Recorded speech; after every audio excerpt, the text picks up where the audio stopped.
So hello everyone. So I hope you all signed in when you walked in. If you didn't, then please do so before you go. And also we have handout for today's presentation over there. And also we have a book for 2015 IECC Residential Energy Code. It's there for you if you want to take it.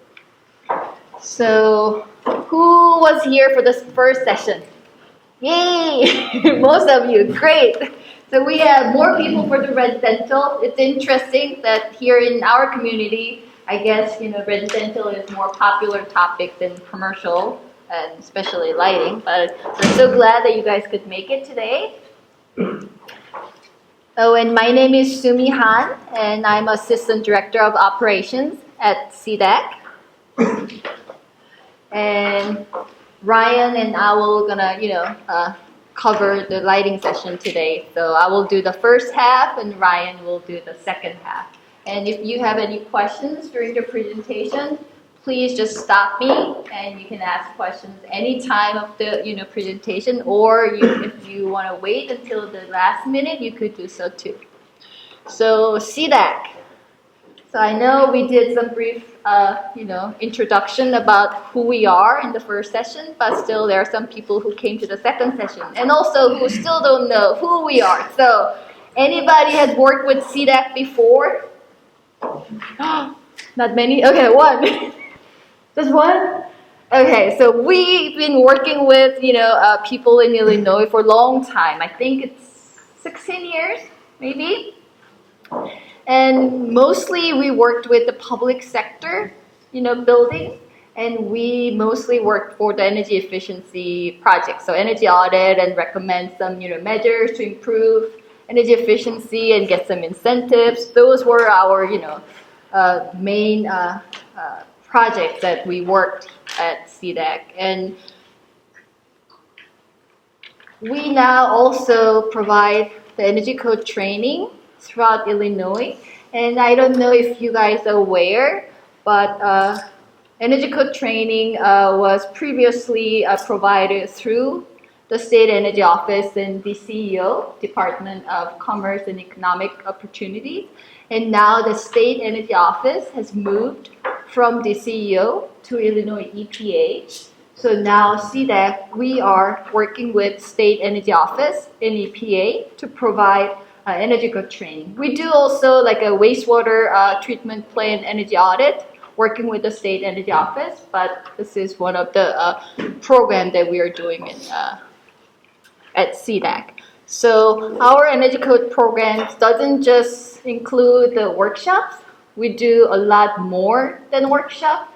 We do provide webinar, and we just had our webinar last week, right? About the HVAC system, and we are going to have one more webinar May 22nd about the existing building energy code. So if you want to know a little bit more about the existing building energy code, please sign up for our webinar. And we also have online modules that if you cannot make it to the workshop or webinar, you can just sign in and go through those webinars. We have 4 modules, so at your convenience. Each module is designed so it will take maybe an hour or hour and a half for you to complete. And at the end of each module, there's a quiz. So if you pass more than 70%, you will get a certificate. And don't worry, you can take as many times as you want. So if you miss it, you can go back and take it. So this online module is really effective for the people who are not familiar with energy code. So personally, sometimes energy code, if they could just organize it a little bit better, that will make the life a little bit easier, just organizing it. And this online module is great in that sense. But because it's hard to communicate with all those details, we tend to kind of have, just touch on basics. So if that's what you are looking for, that's great resource. So this is our Energy Code website. We have lots of information, and if there's a news about the energy code, such as effective date, we always put on our website, and we try to update it as fast as we could. So one of the main points, Ryan mentioned that he forgot to include this slide in the first session, which is about the effective date. So probably many of you are aware that state was planning to have the effective date as of March 1st at some point, and then that has pushed to April and May. Now it is officially the June 1st. But of course, that's the best guess that we could have at this point. There's some, like a procedure steps that needs to be done up in the or down in the state office, and there's no 100% guarantee for that, but this is the best, best estimate that we can provide. So just June 1st. If there's a change on that date, we'll post it on our website here, and also we will announce it through our newsletter. But if you're still kind of not sure, you can always contact us at energycode@sedac.org, and we'll let you know what is the best information that we have at that point. So 2018 IECC, and sorry, we cannot provide the code books to everyone, but we have very limited budget, and we can only provide the paper copy of the code books to the code officials in municipality. So if you are the code official and need a book, come and see me after the presentation. And if you're not code official but still want to have access to the code, this is great resource. ICC have this web version of energy code that you can have, free access. So today's topic is lighting. And before we talk about lighting, I'm just curious. How many of you are lighting manufacturers? Ooh.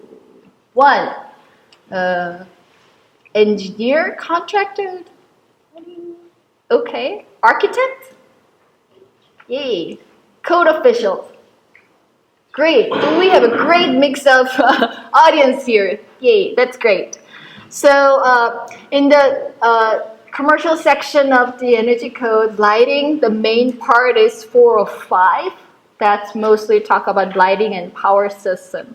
So in that section, there are like 3 mandatory provisions. So no matter which compliance path you take, these are the mandatory provisions that you must comply with. And some highlights, just overview of, not in the detail, but for you to aware, is that lighting power allowance. That table that have 2 tables, one for the building area method, one for the space by space. Overall, the numbers for those LPD allowance has reduced by, I don't know, maybe 15 to 20%. But there are some areas or some building type that the lighting power allowance has gone up. Just few, those are exceptions, but mostly it's gone down. And then there's a new choice in terms of lighting control. So lighting control is a mandatory provision, but now you have an option to choose luminaire level lighting control, which is the integrated lighting sensor control that is integrated into the fixture. Another change is that lighting control, there are more requirements, more detailed, requirements, and have more spaces that you need to have lighting control. And interior lighting, there gotta be automatic lighting shut off. And then manual override switches are required for the time switch controlled area. So if you are required to have a time switch, control, then you gotta have a manual override. Because, think about it, time switch meaning the schedule, like at 9 to 6, after those hours will be, dim or off. But maybe you want to also have ability to dim or turn off the light during the occupant, where people during the normal business hours. So you gotta have a manual override switch for those. And then there are some languages for special application and exterior lighting, and some clarification, especially for the lighting controls. And there's additional energy efficiency options. So today we are mostly talking about 2018 new updates.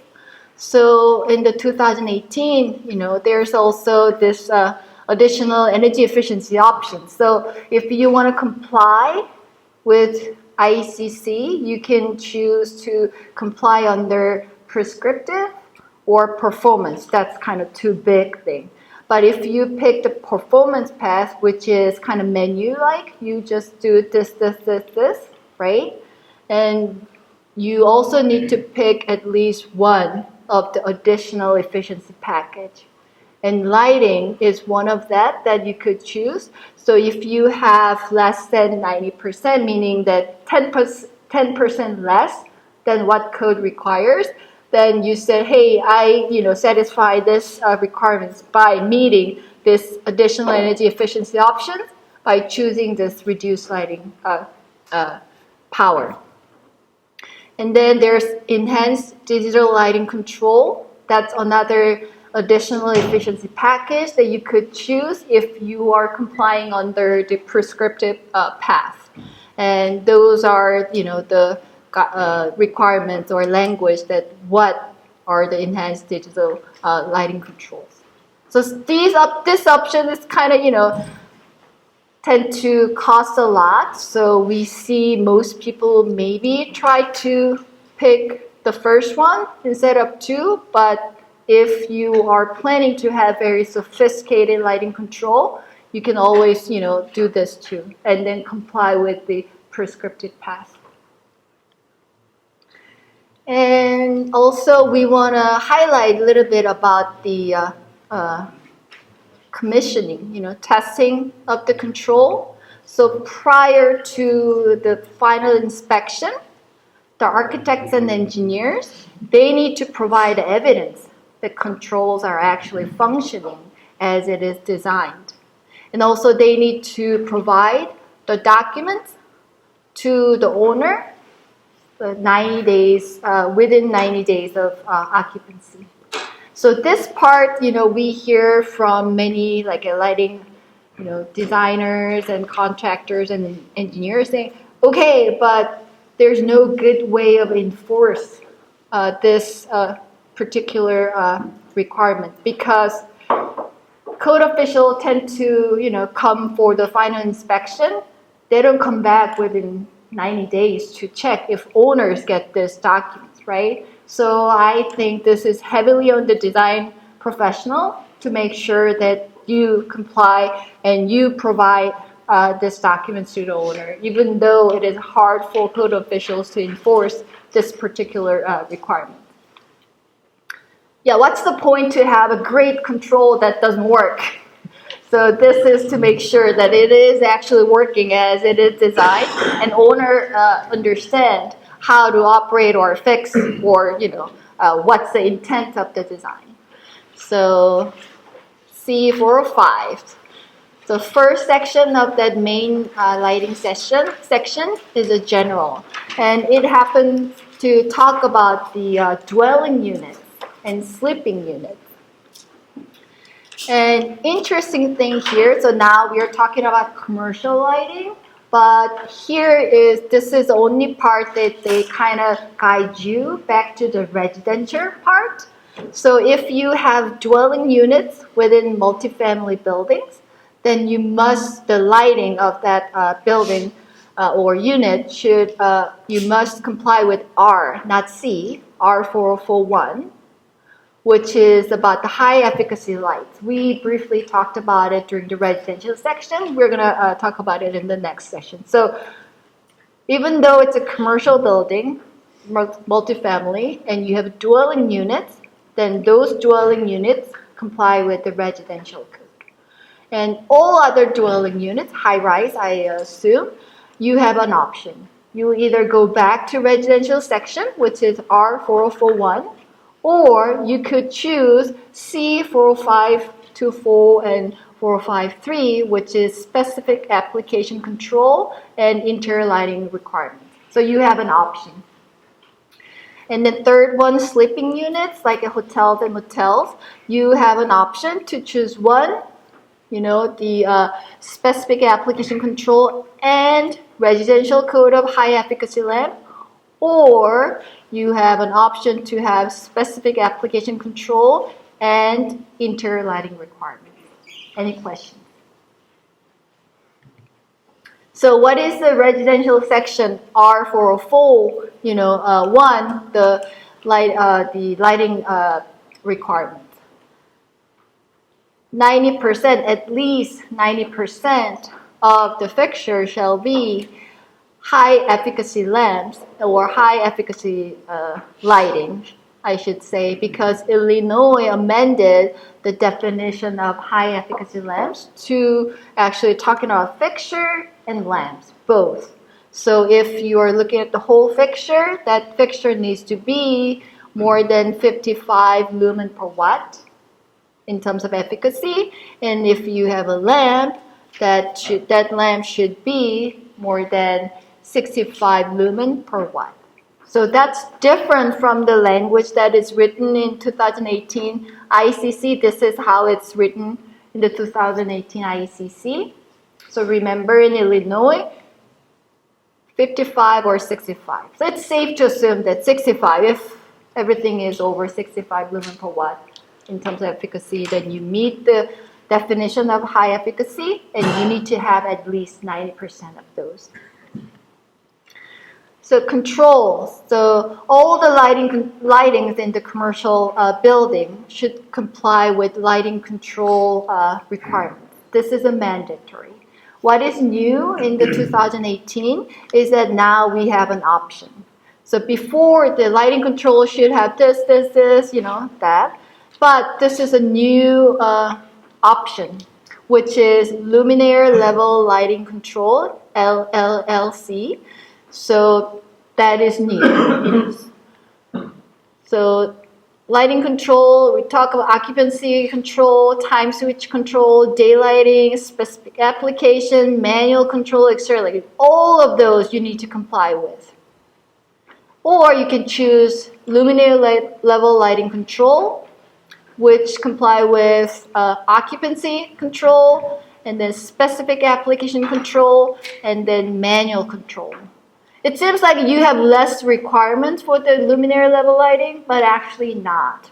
So because luminaire level lighting control have additional requirements that you need to comply with, which are the occupancy. So it's basically the occupancy control. Your luminaire level lighting control should be able to brighten or dim depending on the occupancy. And also you need to have, daylight control capability. And also your luminaire level lighting control should be able to be configured and reconfigured in many of those parameters, like a set point, timeout, wireless zoning, those kind of things. So occupant sensor control. So there are many spaces that require to have occupancy sensor control. And there's one new space that is added to 2018. That is open plan office areas. Before, it was only for the closed, office that you need to have occupancy sensor. Now, even though it's open plan, you need to have occupancy sensor. And also, like a warehouse, before it used to say just warehouse, now it will say warehouse storage areas. So what about those functions? What kind of functions those occupancy sensor control should have? The code actually have good, guidelines for those, and they kind of organize it for three areas. So occupancy sensor control in warehouses should have this function. And occupancy sensor controls in the open space office should have this. And occupancy sensor controls in all other areas should have this. That's how the code is organized. So first, occupancy sensor in the warehouse. The control must reduce the lighting by at least 50% when there's no occupants. So 50% more. So you could turn it down, or you could have maximum of 50%. And the occupancy sensor control should be controlling the area like a separate. Each aisle area should be controlled separately, and then other general area should be controlled separate from the aisle. So if you look at this picture, only this aisle has some light and all other area kind of dim or turned off. And then what about open plan office? This is new. So if you have an open plan office that is larger than 300 square feet, then you should have the occupancy sensor control for your office. What about the huge open space office? Yes, you still need to have it, but you need to limit the size of the zone to not greater than 600 square feet. So you need to have a separate zone. If you have a huge open office, then you need to have multiple zones for the occupancy sensor control. And then occupancy sensors or occupancy sensor controls in open office should be able to turn off the general lights in 20 minutes. So 2015, it was 30 minutes, and now it's down to 20 minutes. And also the control should have a capability to reduce the lighting power by at least 80%. So you could turn it off or by 80%. So 20% light on, 20% of light still on and 80% off. And then daylight responsive control, typically open space office, you also have windows or skylight. And so daylight control will be there. So daylight responsive control may be activated only when occupants are there. So where there's no occupant, you don't need to turn on or off or dim or brighten depending on the daylight. You see the occupancy first.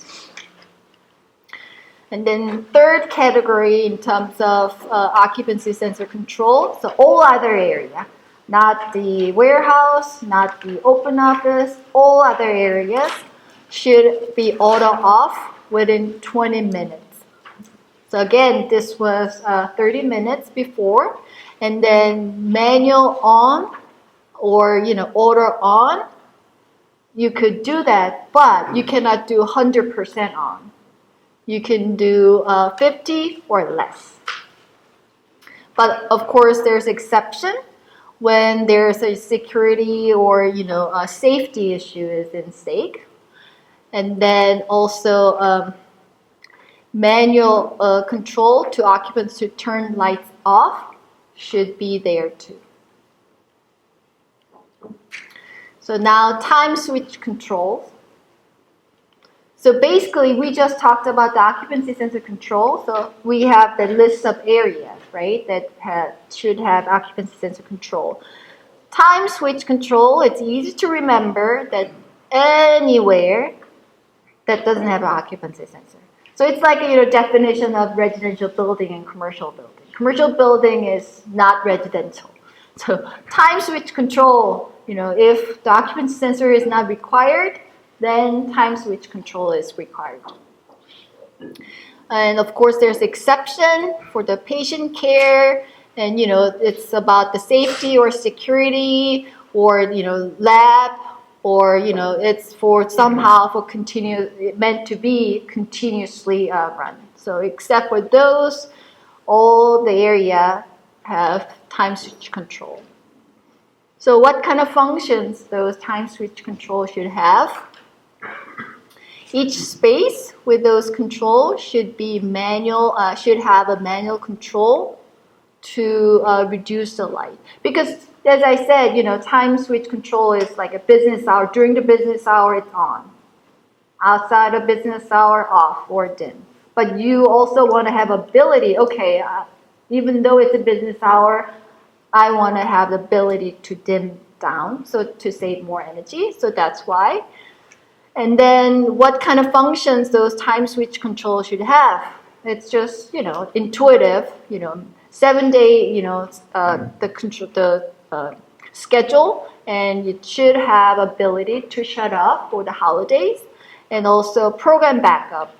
What if the power goes out, and it should have at least 10 hours of capability to back up the program.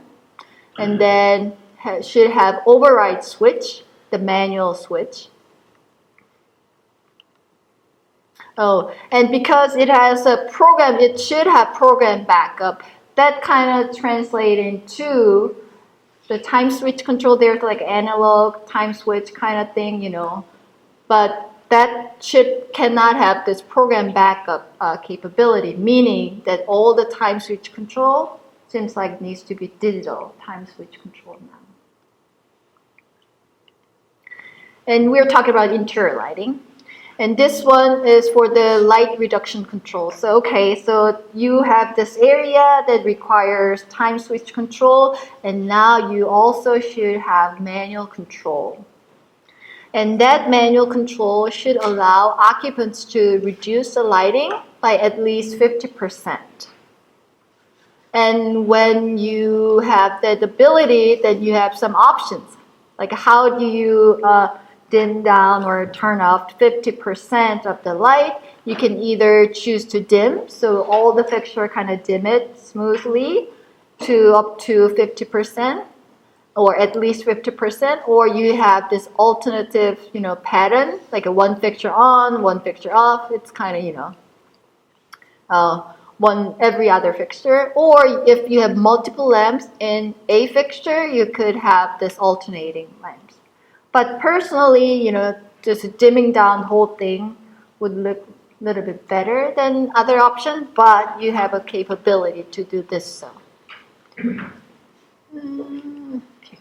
And then daylight control.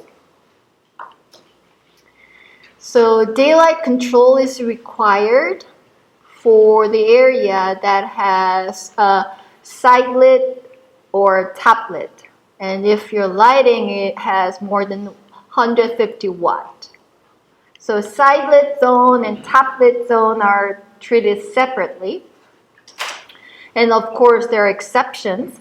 So for instance, like when patient care is directly provided, even though you have side lit zone or top lit zone, you don't need to have daylight control. And also there's another exception that there's a specific application control requirement. If your area happen to, be the one that need to follow those specific application control, you don't necessarily need to follow the daylight control. Doesn't mean that you can't, it means that you don't need to. And then also side lit zones on the first floor for some restaurants and cafe, and then or retail shop on the first floor. Even though you have lots of windows, if it's those like a retail space, you don't need to have daylight control. And then last thing is very interesting, and this is for if you have a new building, and if your total controlled lighting power is less than adjusted lighting power allowance. So if you have a smaller lighting power than what the code requires, then you may just skip the whole daylighting control requirement. So what are those? We're going to talk about it in the next slide, and we also have some examples. So what is the total connected lighting power? So you can read all of this, but basically what it is, you need to count all the lamps, all the fixture, all the ballast, all the drivers, whatever you have in your room, you need to count them all. There's no exception. Low voltage lighting, yes. LED, yes. If you have a track, then you need to count the actual fixture that is attached to the track, or if that is less than 8 watt per square foot, but then this is your number that you need to choose. Because track fixture, you could put it something later too, right? So there's a way to calculate what is your connected lighting power. And as you can see, LED, including driver, track, one of those, and everything. They're trying to capture everything in the room.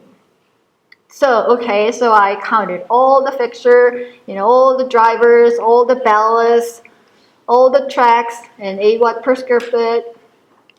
Then what is adjusted interior lighting power allowance? So LPA, lighting power allowance is typically that we know the building area method and space by space method, there are some allowance, right? So, and it says adjusted. So what is this adjusted lighting power allowance here that we're talking about?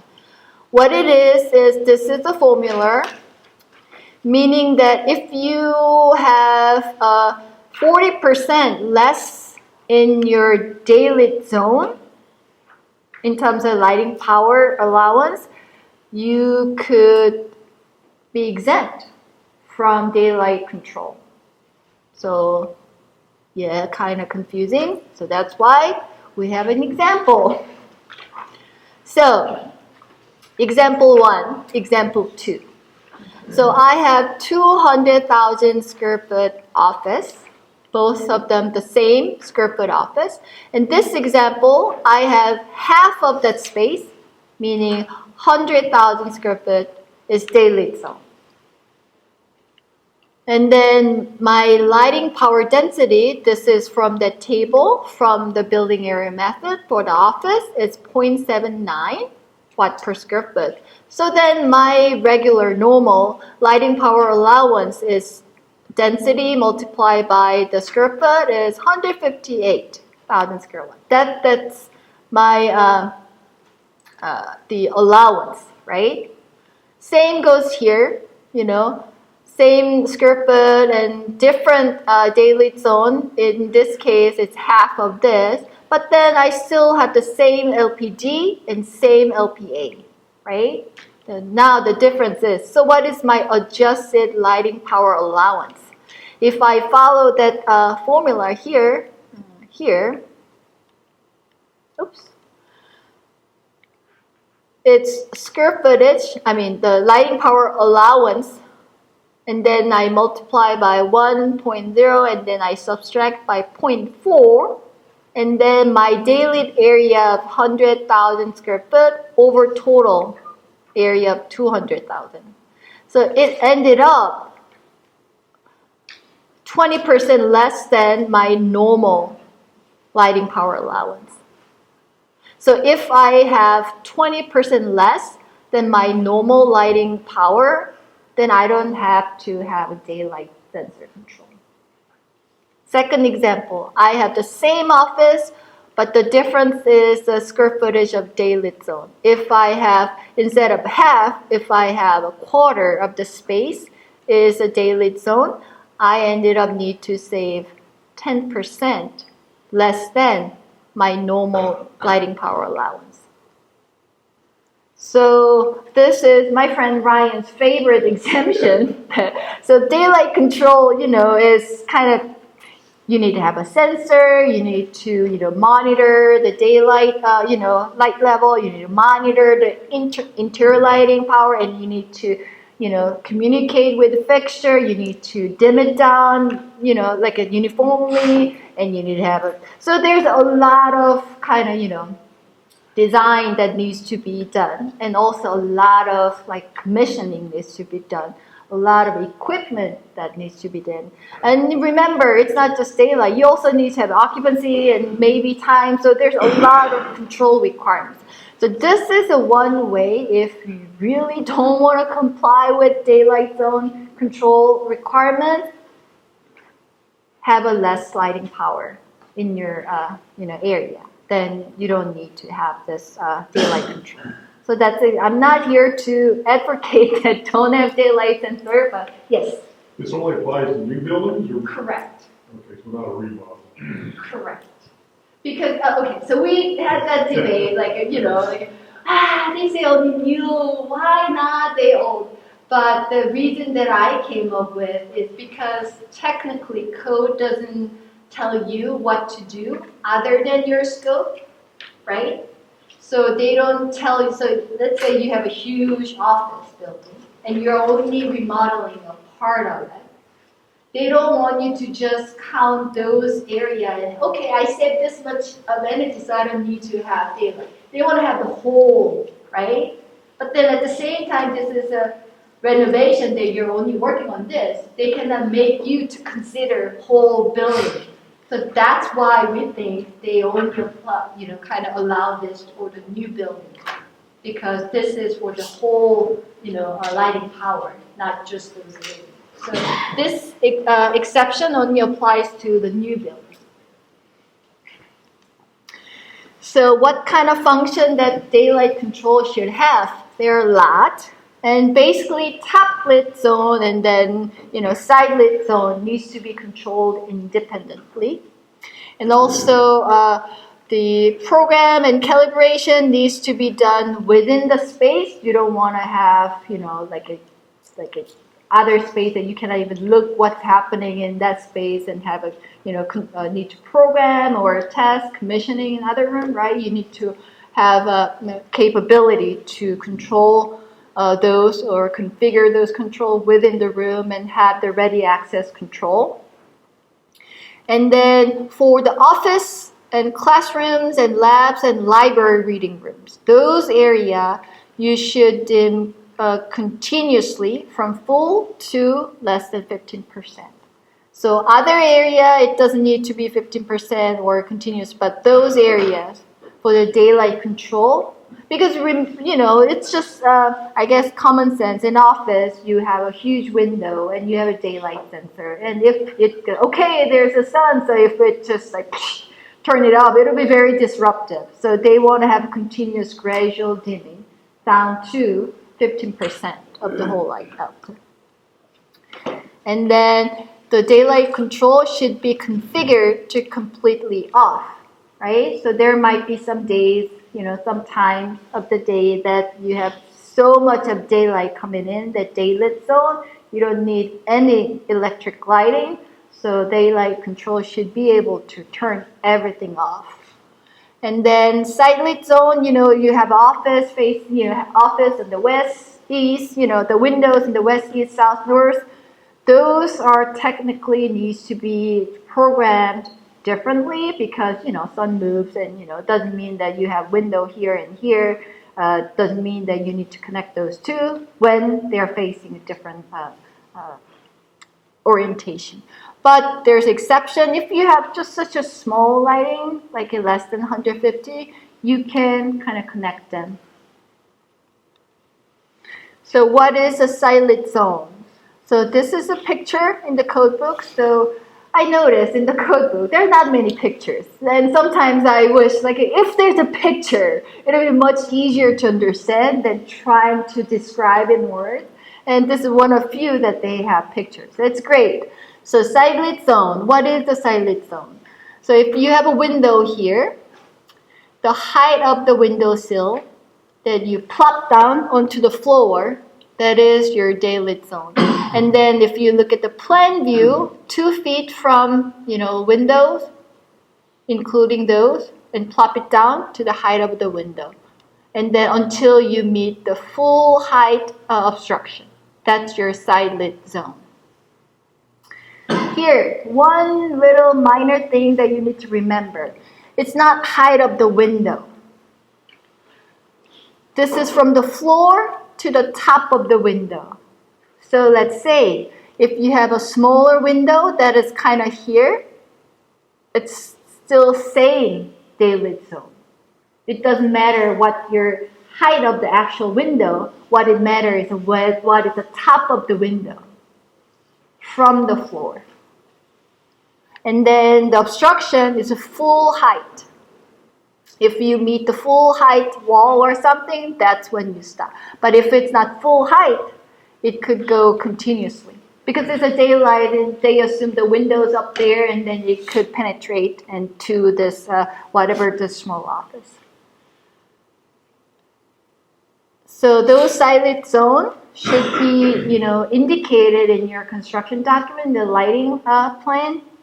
And then for this case, we kind of, hatched here, but you could have, dashed line, or somehow you need to apply those, where are the site lit zones on your lighting plan. So code officials or plan examiners, whoever is reviewing your document, should know, can understand where those daylight control should be in.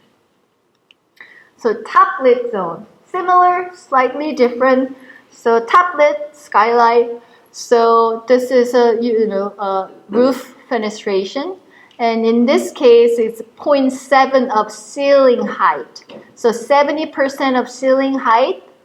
So if you look at this plan view from all this side, until you meet the obstruction, that is 70% of ceiling height. It doesn't need to be full height because, it's a skylight, so light comes down, so it's slightly different than side lit, right? Side lit, you need to be the full height, and top lit needs to be 70% of ceiling height obstruction. That's when the top lit zone is stopped.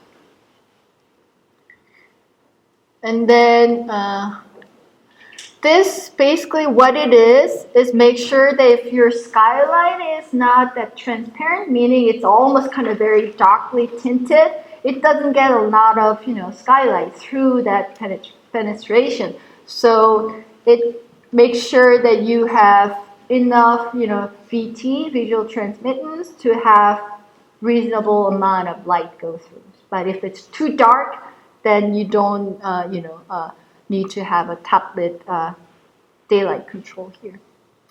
So now this is the time that I switch over to Ryan, and he's going to cover the specific application control. Before I go, any questions so far? All right, thank you. Thank you.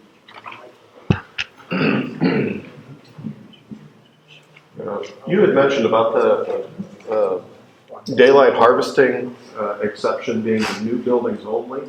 I think that's something we had touched on earlier today. Is the IECC changed the definition of approved, which is now acceptable to the code official. I think that might be a case where you might approach your code official if you have an existing building and you potentially could use that exception if you did incorporate the whole building, and say, I'd like to use this exception.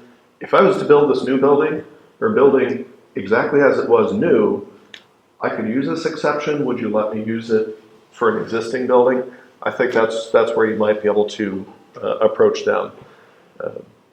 Because as Sumi alluded to, that is a very powerful exception because that's less equipment I got to design, buy, install, commission, and maintain. And I am a big fan of keeping buildings as simple as I can, because frequently what I have found is the newer a building is, generally the worse it performs. And I think a lot of that goes back to older buildings relied on a lot more passive design, where there's not a lot of stuff to break.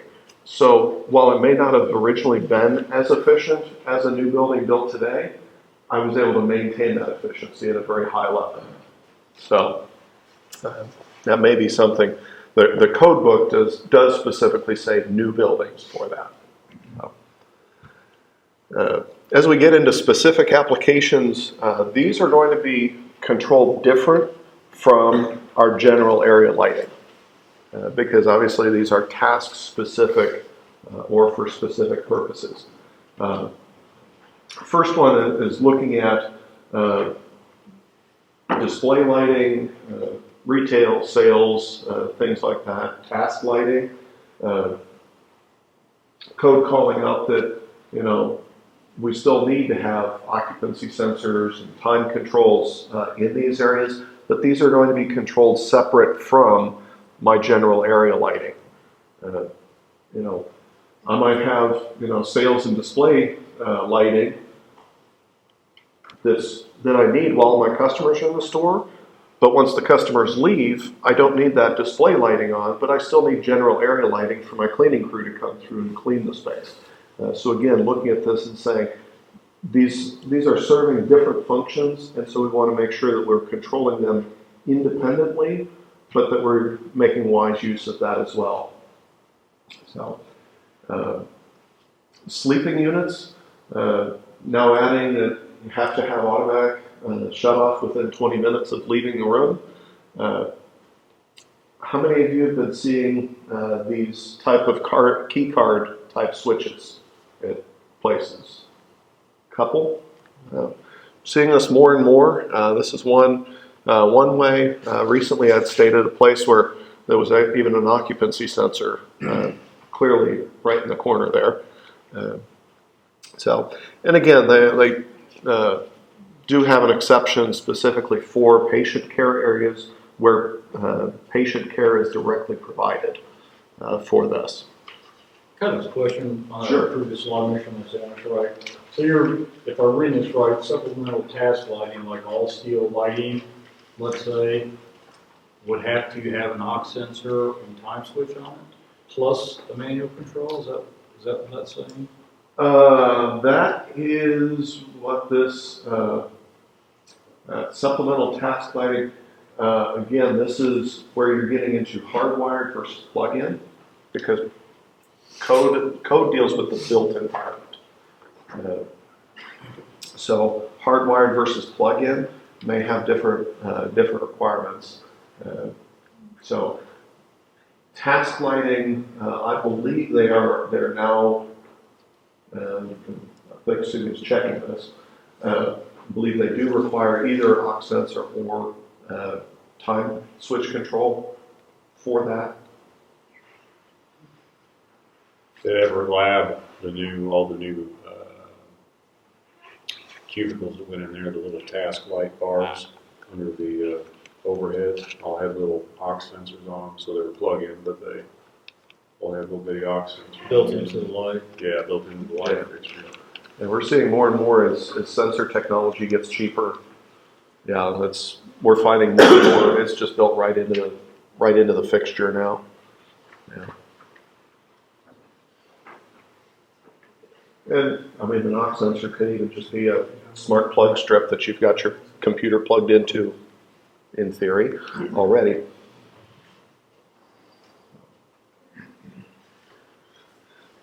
Dwelling units, getting into, again, more aux sensor controls. This is dwelling units. This is not multifamily, which, as Sue mentioned earlier, multifamily, that is governed by the residential provisions, not the commercial provisions. So those are either aux sensor control or light reduction controls. So that could be the key card switch or other types. Obviously, lighting for non-visual, food warming, growing various greenery. Again, these are different tasks from our general area lighting, so making sure that we're controlling them independently. Now we get into manual controls. As far as manual controls, obviously we need occupants to have ready access to lights to turn them off. Now is actually was one complaint that we had dealt with a new library, and this was about 1995 design. They thought they were really brilliant. They put in aux sensors in all the little group study rooms, which was great. There was not a single light switch to turn the lights off, though. So if you wanted to, have a presentation in the room, they had also very overlit the spaces. So it was like 150-foot candles they lit the space to. So you try to go in there to do a presentation and you couldn't because there was no way to turn the lights off. But making sure that occupants can turn the lights off if they need to.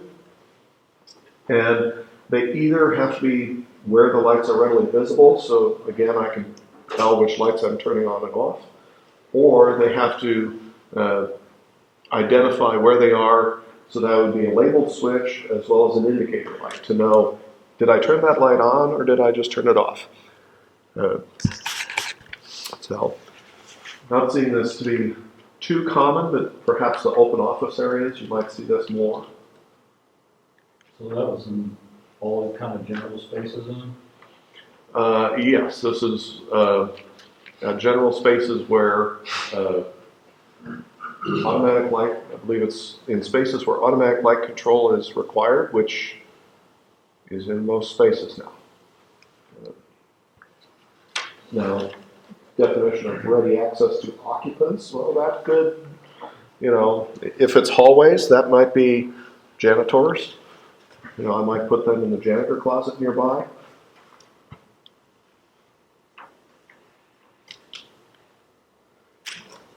Exterior lighting. Now here we got a couple of different provisions depending on our decorative or facade lighting. So our landscape lighting would also be decorative versus general exterior lighting. Daylight shutoff, obviously we don't need to turn on our outside lights while it's light outside. But then we go into a little bit further as far as decorative lighting versus general outdoor lighting. Decorative lighting, we now have new requirements as far as when those need to be turned off. This is one area that I think would be beneficial for local jurisdictions to look at adopting this as far as zoning goes. Not necessarily for immediate implementation, but perhaps over the next 10 years. Because if a new business builds out, they have to comply with this. Well, it doesn't necessarily make sense that a new business has to comply, but an existing business doesn't have to meet the same standards. So, okay, I got this, this building over here, they can leave their lights on all night long, but this business over here has to turn it off after the end of the day. So, even if it's not necessarily you shall do this, providing this guidance back to your businesses, because turning off your decorative lighting an hour after you close, that can also be beneficial to potential customers or people driving by to say, wait, are they still open? Oh, their lights, their landscape lights have gone off. Okay, they're done for the day. So here noting, it does give you a 1 hour on either side of your business, so you can, keep it looking pretty as people go home. And then you get into your general lighting setbacks, which is we have to be able to reduce our total wattage by at least 30%. So that could be switching, dimming, occupancy sensors, and then here it lists a couple of different methods. One of which, obviously, once you get to midnight, that's good enough. We can turn it off. Again, that 1 hour after close or beginning opening, so you get people in and out of the building, or your occupancy sensors. So this 30%, this could be such that, okay, the lights further away from my building are going to turn off, and the ones closer in are going to remain on. Could be 3 out of every 10 fixtures. It could be done any number of ways.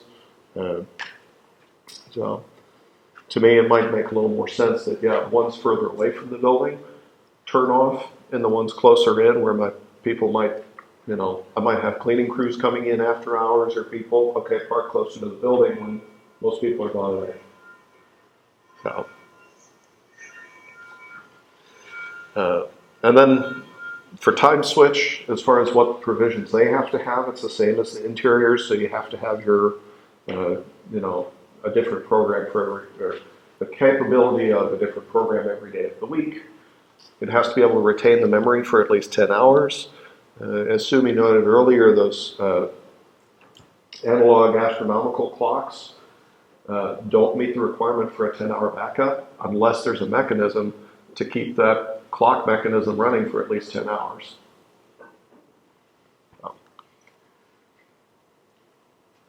Changing gears to interior lighting. Sumi noted we've got 2 different ways. We can either do building area method or space by space method.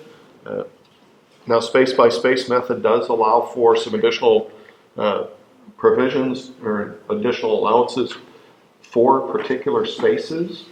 Now the general lighting, that is tradable within different spaces of the building. The special use lighting is not tradable. So if they say this is for, an ATM drive up, that's the only place you get to use it. You can't say, well, I put in a more efficient light over here, so I'm going to take those watts and move them over here. No.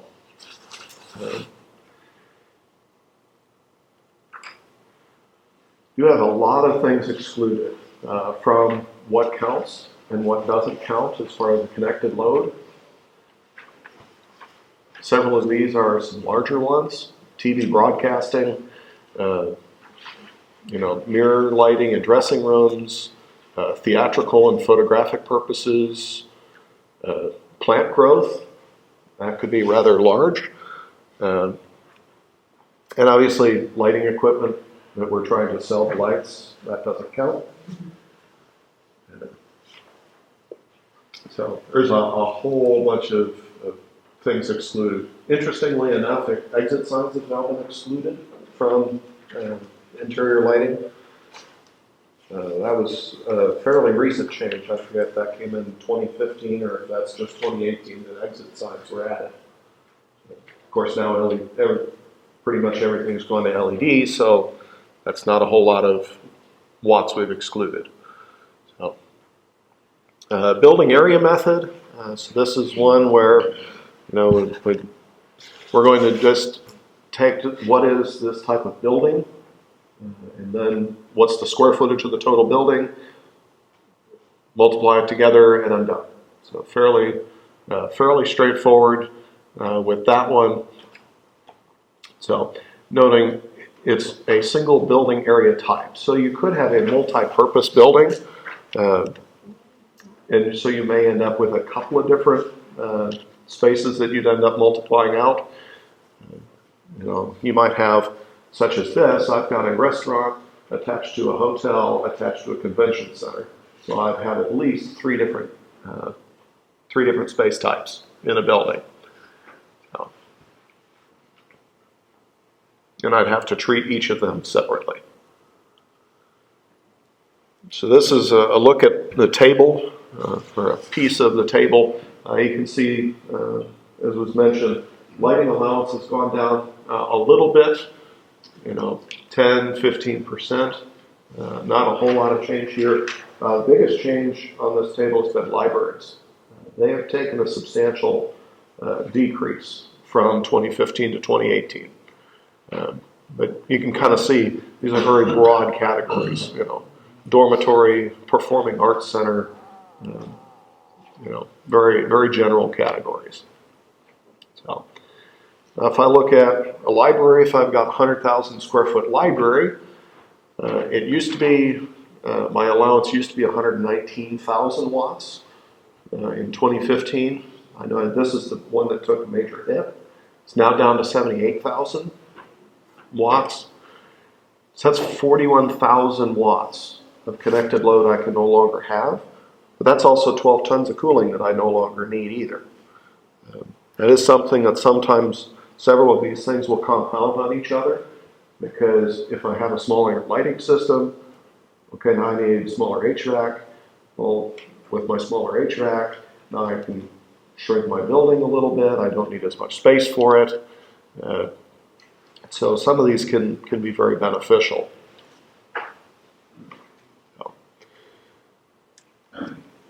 The space-by-space method, this is where we get into a little more nitty-gritty and detail as far as the types of different spaces.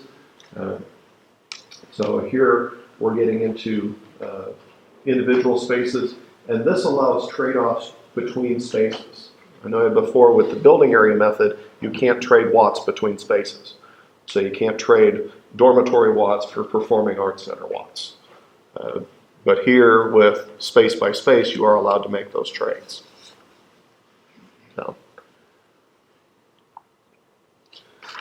So this is an excerpt from the table. This is just looking at a healthcare facility. As you can see, where before, for healthcare, I had two different types: a healthcare clinic or a hospital. So a healthcare clinic, I had 0.82 or a hospital at 1.05. Versus if I look at just healthcare facility, now I got to add up how many what's the square footage of exam rooms, what's the square footage of imaging, what's the square footage. You end up going through a much larger calculation. Now doing this, you might be able to squeeze a couple extra watts out. So if you're really close to that threshold, you might end up choosing a space-by-space method. Now with LED lighting, getting to where it is, we're now seeing designs where you're under half a watt per square foot in certain locations. So when you say, when you're looking at these and you're saying, upwards of 1 to 2 watts or 3/4 of a watt, you generally can hit your target without too much difficulties.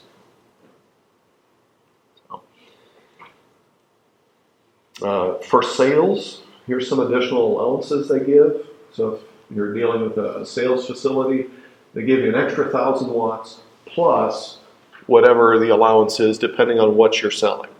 Obviously, the smaller and shinier things are, generally the more allowance you get.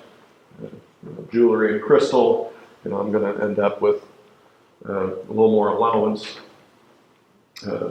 per square foot. They obviously don't take up nearly as many square feet either, so there's a trade-off there.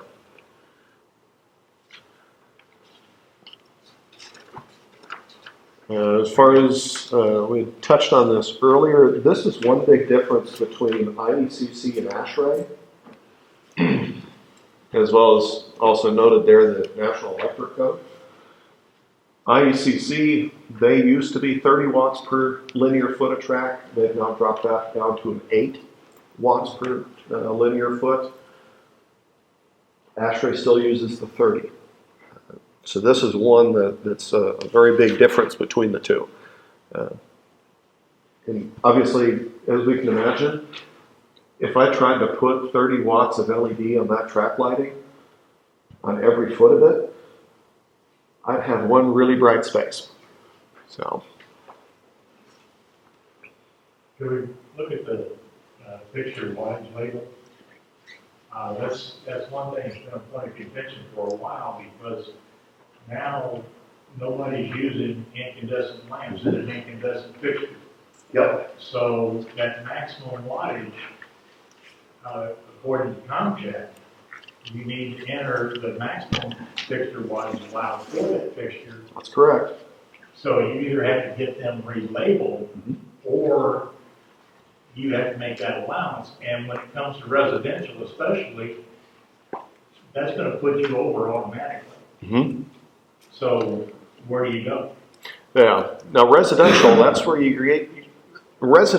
get into what is the lamp you're putting in there, lumens per watt, which is a little different than this. But here, yeah, you're correct. If that recessed can says it can take a 150 watt bulb, that's a 150 watt light.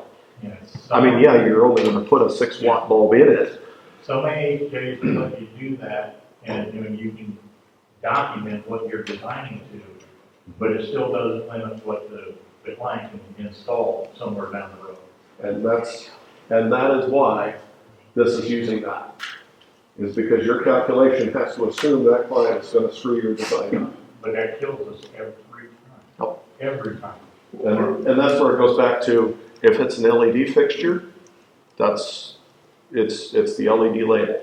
But your architects are still choosing these decorative fixtures from Seagull or Progress, or whatever little rinky-dink manufacturers out there. Yep. And now we're subject to that compliance. Yep. IECC not let you use a current limiter? They do. There it is. That's the way around this. You have to use a current limiter. So I guess current limiting fuse or some other. Like a lot of the track manufacturers will offer you a feed section that has a 1, 2, 3 amp fuse or something. Well, that's different than what we're dealing with up here. As far as I got a can light, Oh, okay. Well, okay, for the track lighting. For the track lighting, yeah. Yeah, but for a lot of fixtures, An inline limiter of some sort. yeah, you'd probably have to go to a inline current limiting fuse or something where, because, I mean, yeah, you look at this fixture, I bet that, these fixtures are probably rated for at least 150 watts, if not higher. And it's whatever that label says. We got pictures out there with 24 candelabra base 60-watt lamps. We can't possibly touch that. So, yeah, that might be one of those, current limiting fuse would be what you'd end up having to. But there's so many Go with. restrictions in the NEC as to where you can use those or can't use those. Mm-hmm. We used to be able to use them to reduce the available fault current. We can't do that anymore, for the current limiting capabilities of the fuse. Yeah. Where code meets reality. And cost. Yeah, well, that was actually a surprising thing, because we had done a market study for dealing in the residential because of these the new Illinois amendments as far as the 55 and 65 lumens per watt. Did a market basket analysis to see of the products that are readily available in your local big box stores, how many of them comply with the new 55 and 65 limits. And it turned out it was like 85%. And the 15% that weren't, a lot of those were your high-end stuff that didn't meet it. So that was something that we did go through and look at to see. So like, okay, they're saying this isn't available. Okay, well, we'll go out to the stores and find out what's available. And yeah, most everything generally hits that threshold as far as lumens per watt. But yeah, you get into decorative fixtures. It is atrocious. So, all right. So switching back to exterior lighting, here's kind of what they're excluding from exterior lighting. That first one is the big one. It's noted who gets to make the approval. Our code officials. The code official has to do that approved. So if you want to exclude something because of safety considerations and you want to exclude it from your lighting calculations, you have to ask permission to do that. So obviously, emergency lighting that's off during normal operation. Several of these kind of make our normal national flag. You may light that as you see fit. So,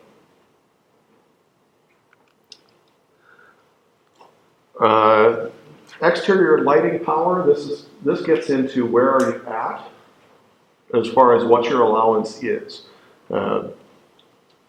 So number one, most people probably are not going to deal with too frequently.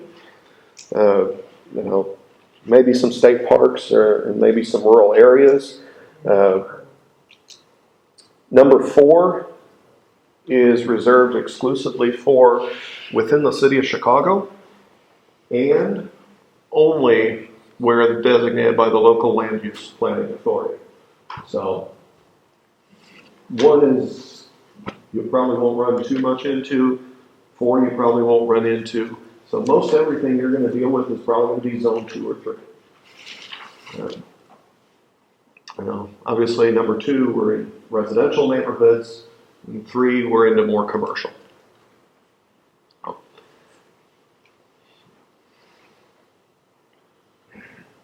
So this is what the table looks like. So you get your base power allowance as far as 350 up to 900 watts, depending on where you are for your exterior lighting. And then you get additional allowances depending on what the application is. I will mention, for any of you that have a first printing of the code book, there is an errata to this table. When they printed this table, they didn't copy it correctly. And so several of these values, such as the open sales lots, instead of being 0.2, they printed them as 0.02. So I was very restrictive, a little more than they needed to. So I will note that there is, if you see some values that look absurdly odd, you may have an errata on this table. There's an errata on this table for you. So is that a base allowance for the entire building? this is for the building. No matter, I don't see the size of the building, does that not matter? Doesn't take into account the size of the building.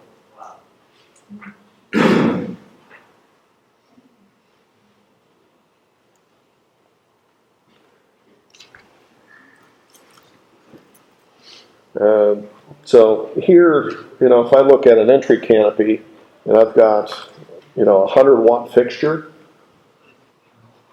for an entry canopy, that gives me somewhere between 250 and 500 square feet of minimum space that I have to be lighting in order to use that 100-watt fixture for this. So, there again, LED is 100 watts. That's a fair bit of light now. But yeah, these are definitely not generous by any stretch. So here you get your building facade. Now these are not tradable because these are specific. These are not tradable for your building. So if you don't use them for that purpose, you don't get them. Building facade, that you get into what is the square foot you're actually lighting of your building facade. So.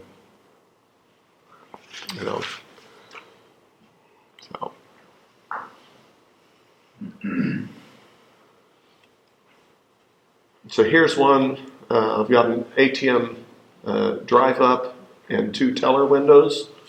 So here I'd get 135 plus my 200 for each drive-through area. Now if these were all ATMs, I'd get 135 for the first one and then 45 for each additional. So that would be 225. I would get if those were all or ATMs.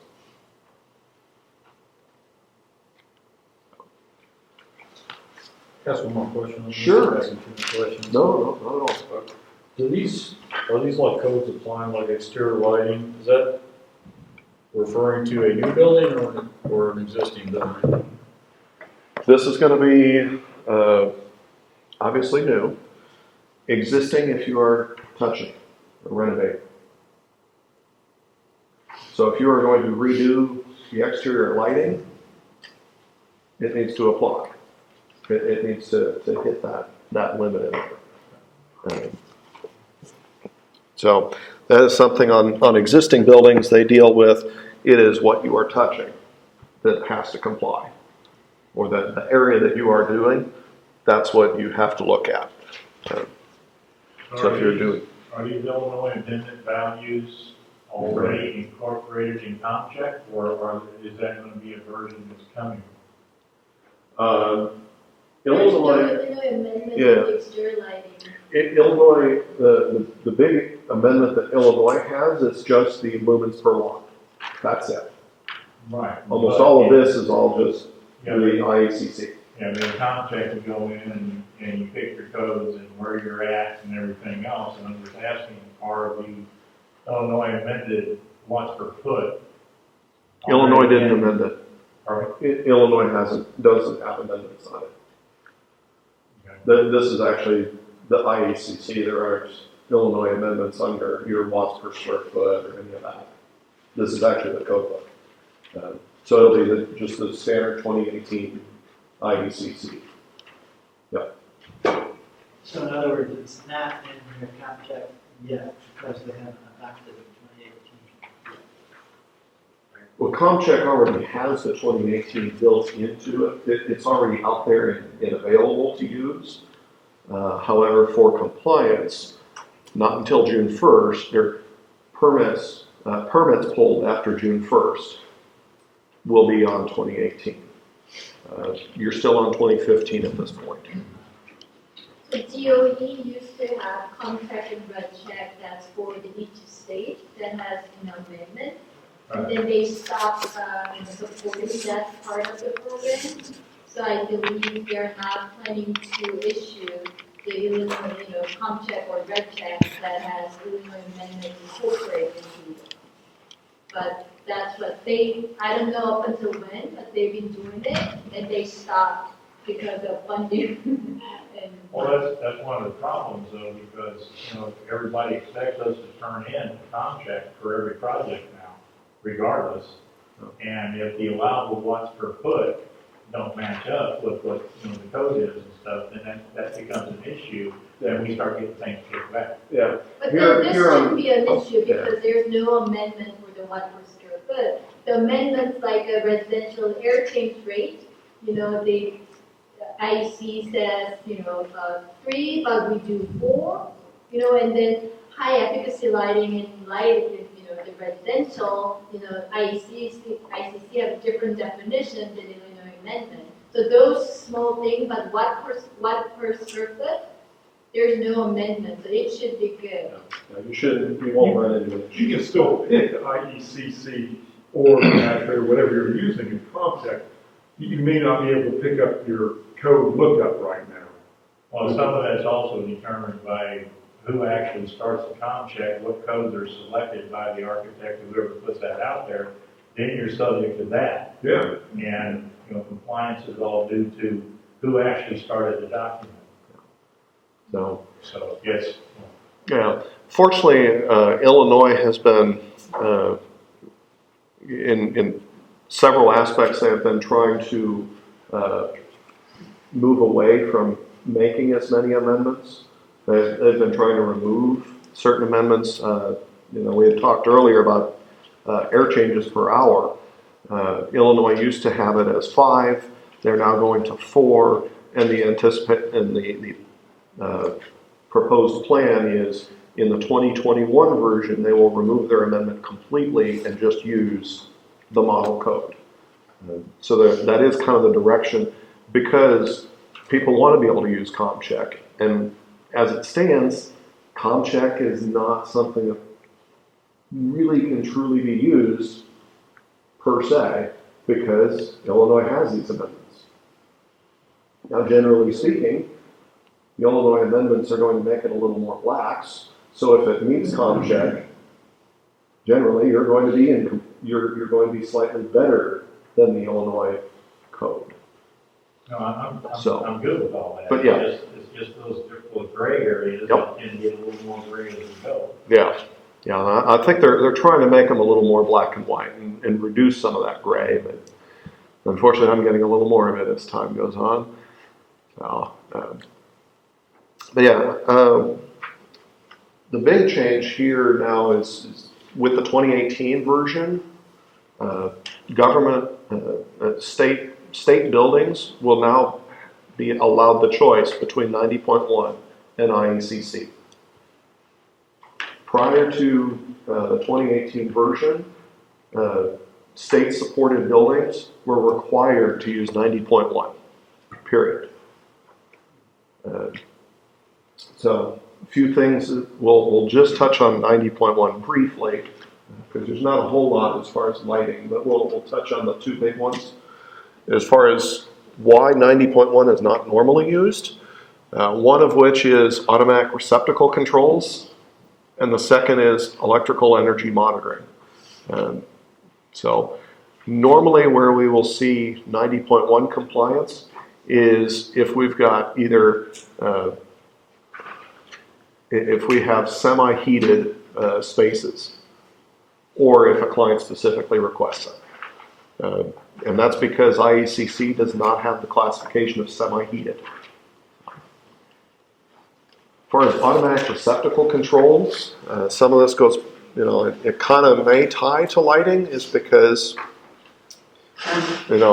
having this control in theory would allow you to turn off things such as lighting and computers and other stuff that's not necessarily needed to be left on after hours. And so 90.1 requires at least half of all the receptacles in all private offices, printing copy rooms. My favorite is classrooms, particularly computer classrooms. And so they either are controlled by schedules, occupancy sensors, or an automation control system. So, and obviously we need to permanently mark them so you know if you're plugging into a switched outlet or not. So here's one way or some different ways. So this one, both receptacles are switched. In the blue one, the upper one is controlled and the bottom one is not. So there's a couple of different ways. I could never see anyone using a relocatable power tap or power strip to circumvent this. Now, one area that I do see that 90.1 has that it would be nice if IECC incorporated would be the energy monitoring. And this is mostly for building owners and maintenance personnel for troubleshooting. Is because if I monitor these 5 items, if my exterior lighting is showing consumption during the middle of the day, I know I better go find that photocell or that timer that has failed, actually more likely both, to find out why it's not working right. So this is more for troubleshooting than anything, as far as when a building has a failure, that I can go find it. This is also good for, are people leaving stuff on when they leave? Well, is my receptacle circuits showing a lot of consumption overnight when no one's around? Is it my interior lighting that's showing consumption? Is it on me because it's my HVAC that's still running overnight? Or is it the people in my building because my lights and receptacles are still running overnight? So, this is one where it would be nice if they would incorporate it, but this is only in 90.1. I think that was kind of a whirlwind tour there. So again, we're here to provide assistance for anyone in the state of Illinois or associated with any projects, potentially with the state of Illinois. So if you do have questions, myself and Sumi and Robert will be here to answer questions. But if you think of anything later or need assistance, or we are happy to talk with you guys, building owners, architects, engineers, code officials. We are here for anyone in the state. Energy code at SEDAC.org. One thing I would ask is if you do email us, please provide us at least enough information, and particularly specifically, are we dealing with a residential building or a commercial building? Because this book is really built in 2 halves, and I need to make sure that when we provide an answer, we're looking in the right half of the book. So, I won't tell you, definitely made it, met a time or two that I'm looking at it and I'm like, something is not making sense. And then I realized that I need to be in the back of the book instead of the front of the book. So, because the provisions are very different between the 2. Any other questions you guys have for us today? So far? Well, thank you so much. I appreciate everyone coming today.